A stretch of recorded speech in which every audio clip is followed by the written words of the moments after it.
This is the before. And here is the after. Be sure and stick around to the very end where I give you a cost breakdown on what this build cost, not only money, but hours. Let's get it going. So now that the fence is demoed, I have my string up good and straight here. You can probably see the blue tape on it. I took that string and did a plumb line down on one end so I could transfer that to a chalk line on the ground. And what I did was measured off of, or I hooked it to this post, and then I measured until I got the same distance between this column and that column. So is it going to be perfectly square? I'm not even concerned about that. It will be extremely close, but it will be parallel to these two columns, so it will be pleasing to the eye. That's going to be the thing that you're going to notice the most. Hey, it looks like it's further off of that column than it is this one, so we're not going to have that problem at all. I'm laid out right here for our first gate.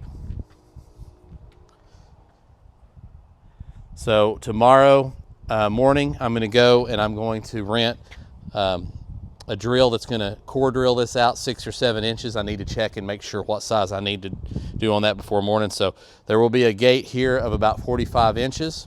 And then I'm going to have a full 8-foot section here with my 3-inch post.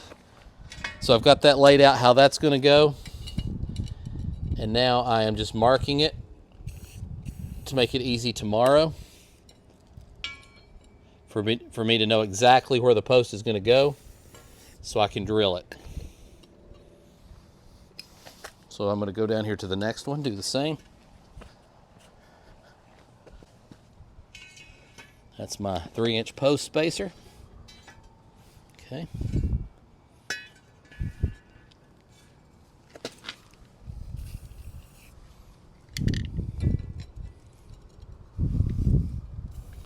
Of course, the hole will be much larger than 3 inches, and that's good.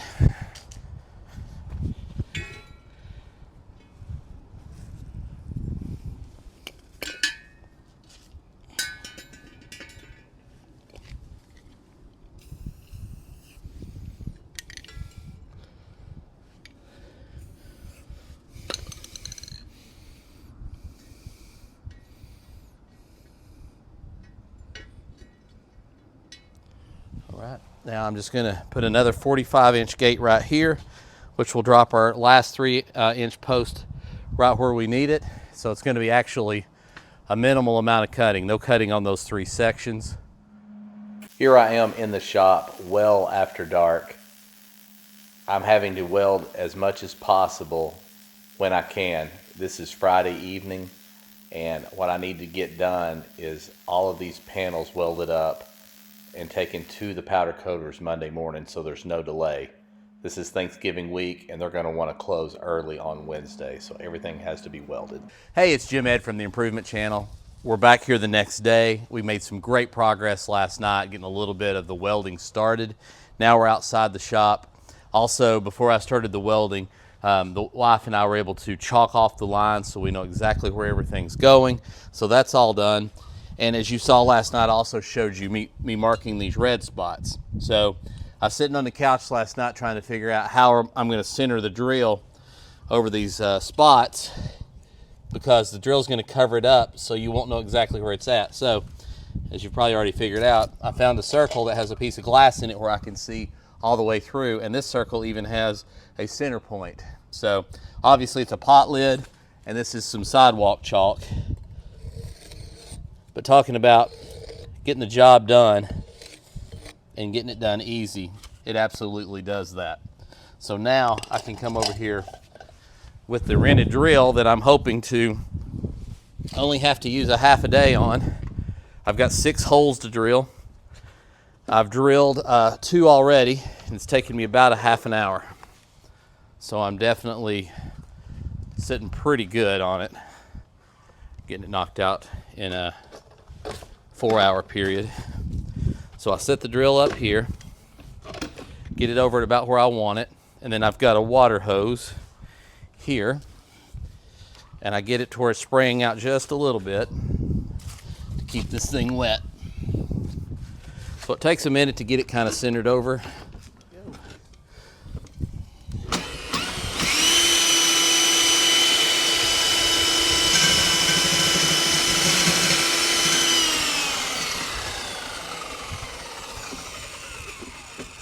Move that over just a little bit. See how that red dot's out of the picture now. Can't use it. I'm using my chalk circle.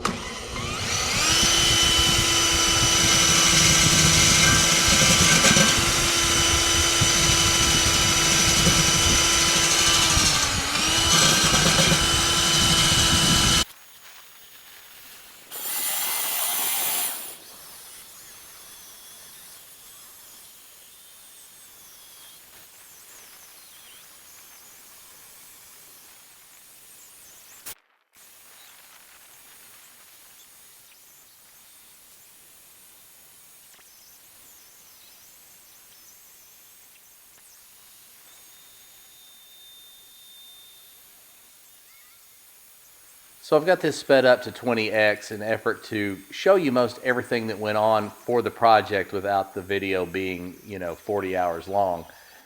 But the drill worked pretty well. The vacuum part did not work at all, so that's why I'm having to stand on it like I mentioned earlier. I would say it's no big deal, but it really took a toll on my back, and I think it would have been a lot less taxing on me had it worked correctly. But, here we go. It ended up taking about 15 to 25 minutes per hole. Some of them went a little faster than others. This was kind of a thicker one. I'm sure there's a little bit of dirt on the bottom, but just the concrete was a little thicker right there in the spot, so it took a little bit longer. This was like a 25-minute one. So this one here is 3 down and 3 to go. And while we're talking about taxing, man, this auger, this is my auger. I own it. It's a great tool. It's electric. It starts every time. I don't have to worry about is the gas old or any of that fun stuff, it being electric. But this thing drills a 6-inch hole. And of course, as you know, we cut the concrete to a 7-inch hole, so no problem with the auger fitting in. But man, this thing will work you out. Many times it gets down in the hole all the way down like I want it. It'll dig it out about 28 inches. And it takes all I've got to pull that thing back up. And by the time I was finished doing the core drilling and doing the auger, I was beat. But no rest for the weary. It is time to break up some concrete. All of my posts, I bought 11-foot long posts and had them cut in half. The other options are much more expensive to get an 8-foot post and then cut 2 feet off of that and throw it away. So this is the option I went for. I still did the holes 28 inches, 24, 28 inches, even though my post is only going in the ground 1.5 feet. But what I did do was drive the post down into the concrete. And here I'm breaking up some old concrete, dropping it down in the bottom of the hole. So the new concrete will latch on to that old concrete, and you'll have a piece of concrete that's attached to the post. I don't know if I'm going to show it on camera, but I did take a mini sledge and dented the bottom of the posts. And what that'll also do is that will, just with that little indentation, will not allow the post to just pull straight up from the concrete. Sometimes if you used to like take a hammer to a post and hammer on it a little bit and vibrate it real good and then pull straight up on it, you can pull the post out and leave the concrete in the ground. And I did not want that to happen. By denting it like that, the dent will not move past the concrete. Hope that makes sense. Oh, and here I go. I am actually doing what I was just mentioning, denting the bottom of these.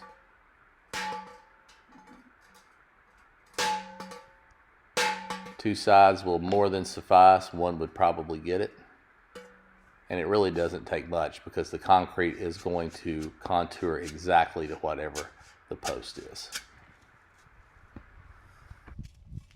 Rather than measure the distance between the posts, what I would do is use an actual rail so I could know exactly what the length is going to be. Also used those rails whenever I was cutting down the fancy fence that I was welding in between. Everything fit perfectly that way, and I really did not have many fitment issues at all. Nothing that wasn't quick and easily remedied. This is one of the parts that really went smooth doing it that direction. And overall, luckily, this whole project did go smooth. I did finish it earlier than expected, even though I did put about 45 hours myself. And then, of course, my wife did as well. Okay. Okay. All right. All's left is to just fill this up the rest of the way with concrete and tamp it in and add water. Here I am doing a custom piece. You can see it's not as long. It's nowhere near 8 feet long. That welding table is 8 feet long to give you some, idea of how long that one is. So what I did was I cut it to the right length, and then I welded a piece on the end. And right now I'm going to ground those welds down so they're not noticeable. Because around this whole thing there's an 1.5 inch border. So whenever you cut it shorter, you're cutting the border off. So what I did was added a border, 1.5 inch border all the way around. There's my wife deciding to not get closer to the sparks as she's filming there. But yeah, like, go around behind me and check it out. You won't get the sparks as bad. So yeah, there it is, all welded up. The 1.5 inch piece I added, and this ended up working out as planned perfectly. So what I do is I'll take the drop that has the other end on it, and I've got a really small section, so I'll cut a little more out of the middle. So I never had to weld a piece on each end, which was really nice. Kept that to a minimum. And then, as I mentioned earlier, 3 of the sections were full sections, so there wasn't anything to have to do on those. And then you'll see here a little later, I have to do some real specialty work on the gate.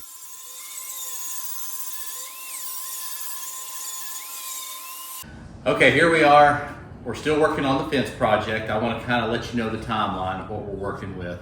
It's Thanksgiving week as I'm recording this. It's Monday morning. I've worked on this, started Friday evening, did the demo of all of the old fence, started the new core drilling on Saturday morning, got that knocked out, started on some of the welding, putting these fancy fence items together. Finished that out on Sunday. Now here we are Monday morning. It's gate time. I'm going to repurpose these 2 gates. They are too tall. They're gonna have to be the height of this. So I'm gonna cut all of these bars out of the middle. I'm gonna cut a section out of about 1 inch or so, probably 1.5 inches. And then I'll weld these back together. I'll repair all these little holes with some welds. And then these will go to the powder coaters once I have inserted these pieces and finished them out the way I'm going to do it. But let me show you where we're at here on the posts. We've got this nice backyard area here now where I've got the putting green and everything. So we wanted just to finish off this little area from the shop with something fancy. You can see here the posts are in perfectly straight. Everything's good to go. We're going to throw a gate in right here. So when I'm getting out of the truck, and I want to go like to this area of the yard, I can easily do that, which is mostly what I do. The way the sidewalk ends up over here, I decided to go ahead and put a gate here. That way if I'm coming from this area and want to hit the sidewalk toward the house here, and then also going to put one here. Now, so this gate work, not only am I going to speed this up for you, I'm going to let you know I'm not sure it was even worth doing. Probably would have been better off buying the metal and redoing it. I cut all of these pickets out to learn that there was a hole drilled for markings, I guess was what that was for. And maybe to let them breathe, I don't know. But there was a hole under each one. I had to go fill a hole after I did all that. So you cut all these out, then you have to prop it up and grind them down smooth, and then come back and weld the holes up, and then come back and grind that smooth. The 2 gates took me almost all day, so it really kind of put me behind to a degree, but luckily all the other stuff I had welded off has been dropped off at the powder coaters Monday morning, and they're wanting to close early on Wednesday before Thanksgiving. So that is good that all of that's going down, and that's happening while I'm working on these. So I end up getting these finished a little later Tuesday morning. All 3 gates, I run them over to the powder coaters, and he has those ready for me on Wednesday morning. So everything worked really well. I really appreciate Crosslink Powder Coating and Forney helping me out with that. They really knocked it out of the park getting that stuff done for me in a timely manner, and it was greatly appreciated. But as you can see here, even in fast motion, all of this is taking a lot of time, and trust me, it took a lot of time.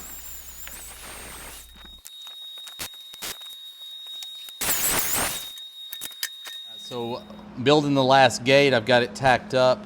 I'm making it about a 1/2 inch smaller than the other gates. Just that's the way it worked out from where I'd originally poured those 4 posts real quickly to get the turf put in. So I got some Uno cards out, split the difference, had this all the way down. It was 8 cards thick when I pushed it over that to rub over. These aren't quite 1.5 inches thick. So when you put them on 1.5 inch tubing, there's a little bit of a gap. So I put 4 cards. It was about 8 cards gap. So I put 4 cards and 4 cards. That splits the gap perfectly, but I put 4 here and 4 there, so it'll be level. This is all ready to go. I've got everything clamped in exactly where I want it. So I'm just gonna go ahead and tack this up the rest of the way, and then I'll check it for square, and then I'll flip it over, then I'll check it for square, and if everything's good, nothing needs to be tweaked, I'll go ahead and weld the other side and then flip it back over and do the sides that I've tacked. And you just, of course, you tack those so that the heat doesn't move it too much out of square on you.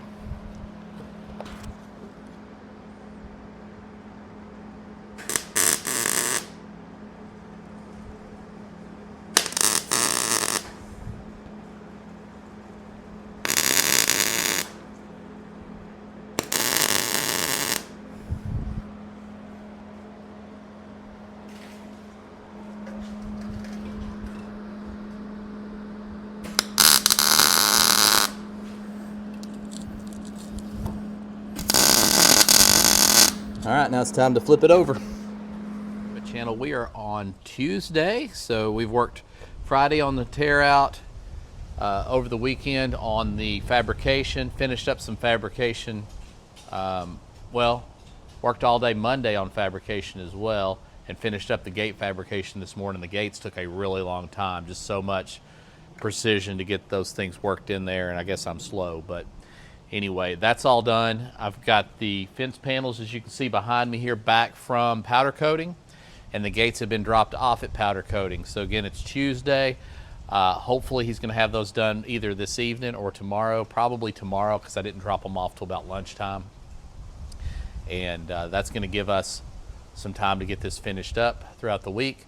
But since we've got our panels here, I'm gonna go ahead and start putting some of the panels up that we can. Unfortunately, I have also figured out that I have a couple posts that are too short. Not going to be the end of the world. That can be extended with welding, so that's what I'm going to have to do. May not look as perfect, but we'll get it figured out. So let's get it going.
So here's your close-up look of the fence and kind of some of the hardware I used.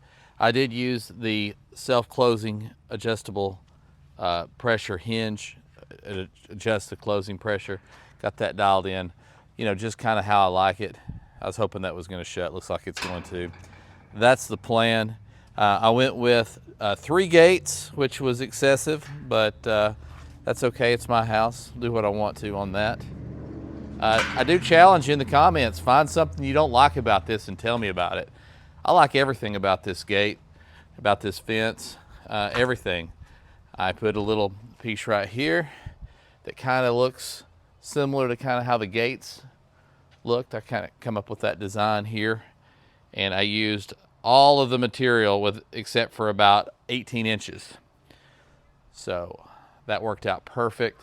So what you've been waiting for, the cost of the project. Well, first off, it cost about 45 hours of labor on my part and about 45 hours of labor on my wife's part. So we've got about 80 to 90 hours in the build of this. These panels here, that's a full 8 foot, 42 inches tall. So overall it's 45 inches tall with the top rails. Those cost $200 each, bought 6 of those. The top rails were about $300. And then you get into stuff like hinges. 3 sets of hinges was $83. You got your door hardware that was a little about the same, about $80. You start putting caps on these, buying posts. The posts were a couple $100. So I had $1,500 in the product and the rails. I had a couple $100 in posts and about $300 in caps, hinges, and knobs. Went back and did the math. I'm at $25.53 on everything, not counting labor. Those decorative pieces on the bottom, those were kind of expensive. It all adds up. Every time I would go to the store, it'd be $100 or a couple $100 of little stuff that you really don't even count on doing. But I give this a 10 out of 10 as far as my and my wife's happiness with what we have accomplished in this. And again, if there's anything you don't like about it, let me know in the comments, because I don't see anything here that's not to love.